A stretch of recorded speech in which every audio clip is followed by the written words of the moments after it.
அடுத்து வேதங்களை எடுத்துக்கொண்டீங்க ஆனால் எல்லா மதத்திலும் வேதம் இருக்குது. வேதத்தை பொதுவாக்க மாட்டாங்க. எந்த மதத்தை எடுத்துக்கொண்டாலும் சரி வேதத்துக்குன்னு பண்டிதர்கள் மட்டும்தான் வச்சுருப்பாங்க. அவங்களுக்கு தேவையான படிச்சுக்கிடுவாங்க. அவங்கள சார்ந்தான் நீங்கள் நிற்கணும் என்பதற்காக வேண்டி அந்த யூத வேதத்தை எடுத்துக்கொண்டீர்களே ஆனால் பாதிரிகளுக்கு மட்டும்தான் தெரியும், பொதுமக்களுக்கு தெரியாது. இப்படி தான் சமஸ்கிருதத்தில் சில வேதம் வச்சுருப்பாங்க. அந்த மொழி பேசுகிற அந்த பண்டிதர்களுக்கு தான் புரியும். பொதுமக்களுக்கு வேதத்தில் என்ன இருக்குன்னு தெரியாது. இவங்க அதில் சாதகமான ஒன்று ரெண்டு எடுத்து மக்களுக்கு சொல்லுவாங்களே தவிர வேதத்தில் நுழைஞ்சி எல்லாத்தையும் கற்றுக்கொள்ளுங்கிற மாதிரியா இருக்காது. இன்னும் சொல்ல போனால் சில மதங்களில் எல்லாம் வேதத்தை இந்த தரத்தில் உள்ள இந்த குலத்தில் உள்ள மக்கள் தான் கேட்கணும், படிக்கணும்.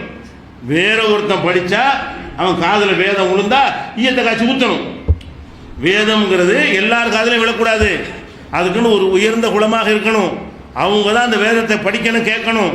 நம்ம படிக்கிறது வேற ஒருத்தன் கீழ்த்தாதி மக்கள் காதில் விழுந்துருச்சு என்று சொன்னால் அதுக்கு பனிஷ்மெண்ட் என்ன? ஈயத்தை காய்ச்சி அவன் காதில் ஊற்றணும் என்றால் எழுதி வைத்திருக்கிறாங்க. அப்போ என்ன அர்த்தம்? வேதம்னு சொன்னால் மக்கள் நெருங்கக்கூடாது. அது அந்த பண்டிதர்கள் புடியில் இருந்துக்கிட்டு இருக்கணும். அவங்க கையில் வச்சுக்கிட்டு தேவையான இடத்துல என்ன செய்வாங்க, தேவைக்கு தகுந்த மாதிரி வளைச்சி மக்களுக்கு சொல்லுவாங்க. அதுதான் அது பேர் மறைன்னு வச்சா. மறைன்னா மறைக்கிறது, மறைங்கிறாங்க. வேதத்துக்கு இன்னொரு பேர் என்னது? மறை, மறைச்சிரு, யாருக்கும் காட்டாது. அப்படி குரான் திருமறை குரான் நம்மளுக்கு திருமறை குரான்ங்கிறாங்க. அது திருக்குறான்னு சொன்னாலே போதும். அப்போ மறை மறைன்றது பேரை வச்சுக்கிட்டாங்க. இப்போ அல்லாஹ் என்ன சொல்கிறான்னு கேட்டால் அஃபலா எத்தத்தப்பொருணல் குரான். குரானை சிந்திக்க மாட்டேங்கிறேன். எல்லாரும் வாங்கினாங்க. எல்லா ஜாதியும் வா, எல்லா தரத்தில் ஒன்று வா, எல்லா மதத்தில் ஒன்று வா. அஃபலா எத்தத்தப்பொருணல் குரான். இந்த குரானை இவர்கள் சிந்திக்க மாட்டார்களா? அலா குழுவின் அக்பால்வா, அவங்களுடைய உள்ளங்களில் பூட்டு போடப்பட்டிருக்கிறதா? எதுக்கு மாட்டேங்கிற? நான் பூட்டியா வேதத்தை பூட்டி வச்சிருக்கிறேன்னா, பண்டிதர்களுக்கு மட்டும் கொடுத்து வச்சிருக்கிறேன்னா, புரோகிதர்களுக்கு சொந்தமாக்கி விட்டு நீ வராதுன்னு சொல்லியிருக்கிறேன்னா, வேற வேற வேதங்கள் மாதிரி சொல்லலையே, நான் பொதுவாக தான் ஆக்கியிருக்கிறேன். அப்போ எல்லாரும் சிந்தியுங்கள், இல்லைன்னா பூட்டு போட்டிருக்குன்னு சொன்னால் விளங்குனா தானே சிந்திக்க முடியும். விளங்காத போய் சிந்திக்கலுமா? என்னென்ன ஒன்று புரியாட்டி எப்படி சிந்திக்கிறது? அப்போ குரானை சிந்திக்க மாட்டீர்களா என்று அல்லாஹ் கேட்பது எதை காட்டுகிறது? விளங்கும்னு காட்டுகிறது. நீங்கள் முயற்சி பண்ணினால், அரபி தெரியாட்டால் மொழிபெயர்ப்பு படித்தால், அந்த கருத்தை உள்வாங்கினால், அதில் அல்லாஹ் என்ன சொல்றான்னு சிந்திக்க ஆரம்பித்தால் உங்களுக்கு அறிவு பீரிட்டு வரும். அப்படிப்பட்ட வேதம் இதுன்னு சொல்லி குரான் அல்லாஹ் கேட்குறான். இது 47வது அத்தியாயத்தில் 24வது வசனத்தில். அதே மாதிரி இந்த குரானில் அல்லாஹ்வை புகழ்ந்து சொல்லும் பொழுது ஆயாத்துன் பையினாத்.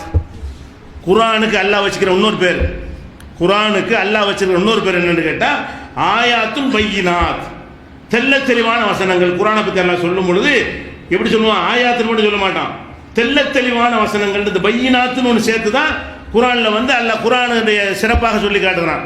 இது ஆயாத்துன் பையினாத் என்று சொல்லி 29, 49, 65, 11, 58, 5, 57, 9, 10, 15, 22, 16, 2, 99 இவ்வளவு வசனங்கள்லையும் ஆயாத்துன் பையினாத். குரான் என்பது தெல்ல தெளிவான வசனங்கள். உளறல் கிடையாது, புரியாது, ட்ரையானது, கஷ்டமான, சிக்கலானது கிடையாது. தெல்ல தெளிவான வசனங்கள் என்று அல்லாஹ் எதுக்கு நச்சான்னு சொல்றான்? விளங்கும். ஏன்னா விளக்க அவன் தந்திருக்கும், விளங்காமல் இருக்குமாங்க? படைச்ச இறைவன் நம்மளை இவ்வளவு பெரிய அறிவையும் தந்து நம்முடைய பலம் பலவீனம் எல்லாத்தையும் புரிந்து கொண்டு அவன் நமக்கு வழிகாட்டுதற்கு ஒன்று தர்றான். நமக்கு விளங்காதுன்னு அவன் ஒரு இறைவனாக நமக்கு விளங்கும்படி அவன் சொல்லித்தரலாம். அவன் கடவுளா? கடவுளுடைய தன்மைக்கு தான் தகுதியாக இருக்குமா? இதை கூட விளங்காதவர்களுக்காக அல்லாஹ் என்ன செய்யறான்னு கேட்டால் ஆயாத்துன் பையினாத்துங்கிறான், ஆயாத்துன் முபையினாத்துங்கிறான், பயானுல் லின்னாசிங்கிறான். இந்த மாதிரியான வாசகங்கள் எல்லாம் போட்டு அல்லாஹ்வுடைய வேதம் ரொம்ப தெளிவாக விளங்கும். பையினாத்து முபையினாத்து பயான் பண்றாங்கல்ல குர்ஆன பயான் ஹாதா பயானுல் லின்னாஸ், இது மனிதர்களுக்கு பயானாக இருக்கிறது என்று இது தெளிவாக விளங்கும் என்பதை அவ்வளோ அழகாக சொல்லி காட்டுகிறான். அதே மாதிரி குர்ஆனை இன்னஹு லகவுலுன் ஃபஸ்லுன், குர்ஆனுக்கு இன்னொரு வர்ணனை கொடுக்குறான். இன்னஹு லகவுலுன் ஃபஸ்லுன் வமா ஹுவ பில் ஹஸ்ல், இது கேலிக்குரிய சொல் இல்லை. கவுலுன் ஃபஸ்லுன், தெளிவாக பிரித்தறிவிக்கும் சொல்லாக இருக்கிறது. இந்த குர்ஆனுக்கு பேர் என்னடா? கவுலுன் ஃபஸ்லுங்கிறான். ஃபஸ்லுன்னா என்ன அர்த்தம்? இது சரி இது தவறு என்பதை தெளிவாக பிரித்து காட்டக்கூடிய பேச்சாக இருக்கிறது. இந்த கருத்துப்படி தெளிவாக பிரித்து காட்டுங்கிற கருத்துப்படி 86, 13, 41, 3, 7, 52, 11, 1 இந்த மாதிரி வசனங்கள்ல எல்லாம் அல்லாஹ் ரப்பல் ஆலமீன் இந்த குர்ஆன் தெல்ல தெளிவாக பிரித்து காட்டும் என்றெல்லாம் சொல்லி காட்டுகிறான். அப்ப நம்ம என்ன இதை பார்க்க வேண்டியிருக்குன்னா, குர்ஆன் விளங்காதுங்கிறது மாதிரியான ஒரு அறியாமை எதுவுமே கிடையாது. வகி வந்து விளங்கும். விளங்குற விதத்துக்கு தான் என்ன செய்வான், வகியை தருவான். இது ஒரு அடிப்படையை வழங்கிக்கணும். அடுத்ததாக முக்கியமான ஒரு விஷயம், அது ஒரு அல்லாஹ் சொந்தம் கொண்டாடுறான். இந்த குர்ஆன் வந்து என்னிடமிருந்து வந்திருக்கிறது, இதை வேணான்னு புறக்கணிக்கிறதா இருந்தால் அதுக்கு ரீசன் ஏதாவது இருக்கணும். என்ன ரீசன் நம்ம புறக்கணிப்போம்? இது பொருந்தாது, இதில் பொய் இருக்குது, இதில் முரண்பாடு இருக்குது, கலப்படம் இருக்குன்னா ஒரு புஸ்தகத்தை புறக்கணிப்போம். ஒரு புஸ்தகம் ஒரு பொருளையே புறக்கணிக்க என்ன செய்வோம்? இந்த பொருள் வேணாண்டா என்ன செய்வோம்? இது தரம் இல்லை, இது கிழிஞ்சு போயிடும், இது சாயம் போயிடும், இது டேஸ்ட்டாக இருக்காது, இது உப்பு ஜாஸ்தியாக இருக்குது, இப்படி ஏதாவது ஒரு குறைபாடை வைத்து தான் ஒரு பொருளையோ ஏதோ புறக்கணிப்போம். ஒரு தத்துவத்தை புறக்கணிக்க தான் என்ன செய்வோம்? முரண்பாடு தான் புறக்கணிப்போம். என்ன செய்யுங்கிற செய்ய முரண்பாடு. அதே மாதிரி வந்து உளறலாக இருக்குது, புரியாமல் இருக்குது, அப்போ புறக்கணிச்சிடுவோம். தவறு இருக்குது, பிழையான தகவல் இருக்கிறது, அப்போ புறக்கணிச்சிடுவோம். இந்த குர்ஆன் என்ன பண்ணுதுன்னு கேட்டால் இது சொல்ல தேவையே இல்லை. ஆனால் அல்லாஹ் சொல்கிறான், எப்படி சொல்கிறான்? அல்ஹம்துலில்லாஹி அல்லதி அன்ஸல அலா அப்திஹில் கிதாப். அல்லாஹுக்கு எல்லா புகழும். எந்த அல்லாஹுக்கு என்றால் அன்ஸல அலா அப்திஹில் கிதாப், தனது அடியாருக்கு கிதாபை வேதத்தை இறக்கினானே அந்த அல்லாஹுக்கு எல்லா புகழும் அப்படின்னு ஆரம்பிச்சுட்டு வலம் யஜஅல் லஹு இவஜன், அதில் எந்த கோணலையும் அல்லாஹ் ஏற்படுத்தவில்லை. இந்த குர்ஆனில் வந்து கோணல்னா என்ன? குறை. குர்ஆனில் ஏதாச்சும் இது சரியில்லைன்னு ஒன்று சொல்ல இயலுமா? எந்த மனுஷன் புஸ்தகத்தை கொண்டு வா, எந்த உலமா மகானுடைய புஸ்தகத்தை கொண்டு வா, நான் சொல்கிறேன் 1000 குறையை கண்டுபிடிக்கிறேன், நீங்கள் கண்டுபிடிக்கலாம், யாரும் கண்டுபிடிக்கலாம். அல்லாஹ்வுடைய வேதத்தை பொறுத்த வரைக்கும் அல்லாஹ் என்ன சொந்தம் கொண்டாடுறான்னு கேட்டால் இதில் குறையே கிடையாது. வலம் யஜஅல் லஹு இவஜன், எந்த ஒரு குறையும் நான் இதில் ஏற்படுத்தவில்லையே. அப்படியான ஒரு வேதத்தை அருளி அல்லாஹ்வுக்கு எல்லா புகழும்னு சொன்னால் அப்போ புறக்கணிக்க என்ன அவசியம் இருக்கு? குறையே தான் இல்லையே. குறை இருந்தால் தானே இந்த குறை இல்லாத இன்னொரு புஸ்தகத்தை தேடலாம், இந்த குறைக்கு நிவர்த்தியாக இன்னொன்று ஓடலாம். இதில் எந்த ஒரு குறையும் இல்லை, குறை இருக்குன்னு சொன்னால் நிரூபிச்சுட்டு போ. வேற ஒன்றை வேதமாக எடுத்துக்கொண்டு போவதாக இருந்தால் இதில் என்னென்ன குறை இருக்குன்னு வா, நிரூபிக்கவா. அது 14 நூற்றாண்டு குர்ஆன் கூப்பிட தான் செய்யுது, ஒருத்தனை வரமாட்டேங்கிறான். நீங்கள் இதில் சந்தேகப்பட்டீங்கன்னா இது மாதிரி ஒன்று கொண்டு வா, உலகமுறை ஒன்றை சேர்ந்துக்க, எவனும் இது வரைக்கும் வரக்கானோம், வரவும் மாட்டான். அந்த மாதிரியாக அல்லாஹ் என்ன சொல்கிறான்னு கேட்டால் 18வது சூறாவில் 1வது வசனத்தில் இதில் கோணல் கிடையாது அப்படிங்கிறான். அதே கருத்தை குர்ஆனன் அரபியன் கைரதி இவஜின், கோணல் இல்லாத இந்த குர்ஆனை அல்லாஹ் தந்திருக்கிறான். அல்லஹும் எத்தகூன், அவர்கள் இறையச்சம் உடையவர்களாக ஆவதற்காக. எதுக்கு இந்த கோணல் இல்லாமல் வச்சிருக்கிறேன்? கோணல் மானலாக இருந்தால் வழிகிட்டு போயிடுவேன். கோணல் இல்லாத ஒரு மார்க்கமாக வேதமாக தந்திருக்கிறேன். எதற்காக? அல்லஹும் எத்தகூன், இறையச்சமுடைய மக்களாக வருவதற்காகன்னு சொல்லி 39வது அத்தியாயத்தில் 28 சொல்கிறோம். முதல்ல கோணல் கிடையாது. கோணல்னா என்ன? வளைச்சிக்கிட்டு நெளிச்சிக்கிட்டு சொல்கிறது இருக்குல்ல, அதான் கோணலுங்கிறது. டைரெக்டாக போனால் ரோடு நேராக போய் சேர்ந்துட்டு இருக்காங்க.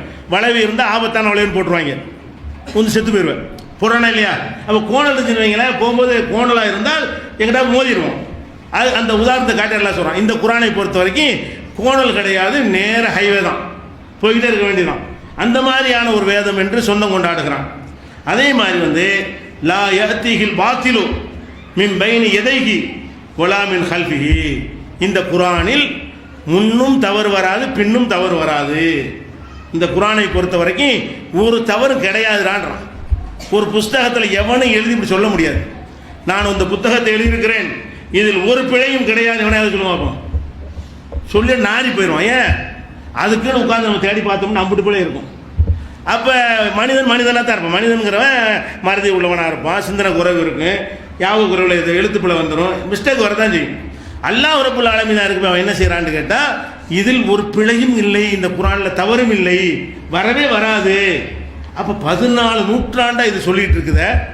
இது குறைகான்றதுக்குன்னு எவ்வளோ பேர் முயற்சி பண்ணினாங்க, தேடினாங்க, ஆராய்ச்சி பண்ணாங்க. எப்படியாச்சும் இந்த குர்ஆனில் ஒரு தப்பை கண்டுபிடிச்சி இது அல்லாஹ்வுடைய வேதம் இல்லைன்னு சொல்லிட்டோம்னு சொன்னால் இஸ்லாத்தினுடைய வளர்ச்சியை தடுத்துடலாம் என்பதற்காக பாடுபடாமல் இருந்தாங்களா? அவ்வளோ உழைப்பெல்லாம் செஞ்சாங்க. செஞ்சவெல்லாம் இஸ்லாத்துக்கு தான் வந்தான். யாரெல்லாம் குர்ஆனில் குறை காண்பதற்காக குர்ஆனை போய் ஆராய்ச்சி பண்ணினானோ, பிழை கண்டுபிடிப்பதற்காகவே குர்ஆனை அரபியை படித்து ஒரு குர்ஆனை படித்தானோ, அவனெல்லாம் இஸ்லாத்தை தழுவிக்கொண்ட வரலாறு தான் பார்த்துட்டு இருக்கிறோம்.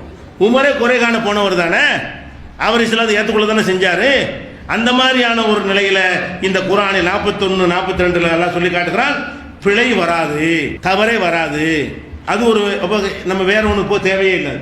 நம்மகிட்ட ஒரு வேதம் இருக்குது, அது படைச்சவன்ட்டு வந்திருக்குது, அறிவாளிடமிருந்து வந்திருக்குது, முழுமைப்படுத்தி வந்திருக்கிறது, அழகான போதனையாக வந்திருக்கிறது. இப்படி எல்லாம் இருக்கிறதோட சேர்ந்து என்ன இருக்குன்னா ஒரு கோணலும் இல்லை, பிழையும் இல்லை, தவறும் இல்லை. அப்படியான ஒரு வேதமாக இருக்குது என்று அல்லாஹ் சொல்லி காட்டுகிறான். அதே மாதிரி அஃபலா யத்ததப்பருனல் குர்ஆன், இந்த குர்ஆனை அவர்கள் சிந்திக்க மாட்டார்களா?